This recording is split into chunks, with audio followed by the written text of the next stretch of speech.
Welcome back to off the record. కంచుకోటలను బద్దలు కొట్టారు. దశాబ్దాల రాజకీయ పట్టును పటాపంచులు చేశారు.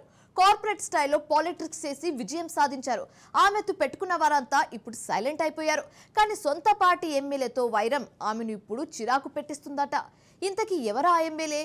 ఒకే పార్టీలో ఉన్న వారి మధ్య కుమ్ములాట ఎందుకు తెలియాలంటే వాట్స్ ది స్టోరీ.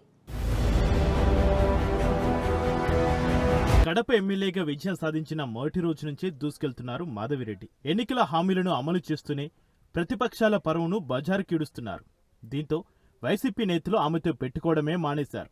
కడపలో ఇక తనకు తిరుగులేదనుకున్న ఆమెకు పంటి కింద రాయిలా తయారయ్యారు పక్క నియోజకవర్గం ఎమ్మెల్యే పుట్ట చైతన్యారెడ్డి. చైతన్య కూడా మొదటిసారి ఎమ్మెల్యేగా గెలిచారు. లోపల ఎలా మాట్లాడినా ఆన్ స్క్రీన్ మీద మాత్రం ఆచితూచి మాట్లాడతారని టాక్. అయితే సమస్య అంతా తండ్రి నరసింహారెడ్డితోనే. మొదటి నుంచి ఆయన మాస్ రాజకీయాలు చేస్తూ వస్తున్నారు. ఎన్నికల ముందు నుంచి నరసింహారెడ్డికి ఎమ్మెల్యే మాధవిరెడ్డి భర్త శ్రీనివాసులు రెడ్డికి పొసగడం లేదు. నరసింహారెడ్డికి సీట్ రాకుండా చేయడానికి చంద్రబాబు దగ్గర శ్రీనివాసులు గట్టిగా లాబింగ్ చేశారని టాక్ నడుస్తోంది. మొత్తానికి ఎలాగోలాగా సీటు సంపాదించుకున్నారు నరసింహారెడ్డి. అతనిని ఓడించడానికి శ్రీనివాసులు ప్రయత్నించినట్లు పుకార్లు వచ్చాయి. తన మిత్రుడు ఉక్కు ప్రవీణ్తో కమలాపురం నియోజకవర్గంలో వైసీపీకి అనుకూలంగా ప్రచారం చేయించారని టాక్ నడిచింది.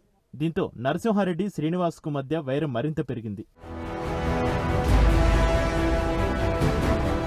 ఎన్నికలు అయిపోయినప్పటి నుంచి కడపలో ఎమ్మెల్యే మాధవిరెడ్డికి చెక్ పెడుతూ వస్తున్నారు నరసింహారెడ్డి. తానేమీ తక్కువ కాదంటూ నరసింహారెడ్డిపై మాధవిరెడ్డి కాలు దూవుతున్నారు. ఈ వీధి పోరాటాలు కాస్త అసెంబ్లీ వరకు చేరాయి. వైన్ షాప్ల విషయంలో మాధవిరెడ్డి తన పెత్తనాన్ని ప్రదర్శించే ప్రయత్నం చేశారు. దాన్ని తిప్పికొట్టారు నరసింహారెడ్డి. కార్పొరేషన్ అధికారులను అడ్డం పెట్టుకుని వైన్ షాపు నడుపుతున్న బిల్డింగ్ కు అనుమతులు లేవంటూ మాధవిరెడ్డి నోటీసులు ఇప్పించారని గుసగుసలు వినిపించాయి.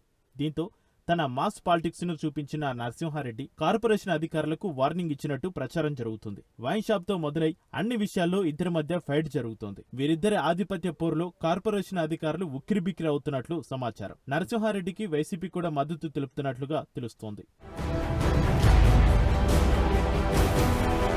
ఈ వివాదం చిలికి గాలివానలా మారి ఎంత దూరం వెళ్తుందోనన్న ఆందోళన పార్టీ నేతల్లో కనిపిస్తోంది. ఈ పంచాయతీ చంద్రబాబు వరకు చేరింది. ఆయన కూడా ఏమీ చేయలేక చేతులెత్తేసినట్లు సమాచారం. మరి వీరిద్దరి మధ్య ఆధిపత్య ధోరణితో కడపలో ఎలాంటి అనర్థాలు జరుగుతాయో వేచి చూడాలి.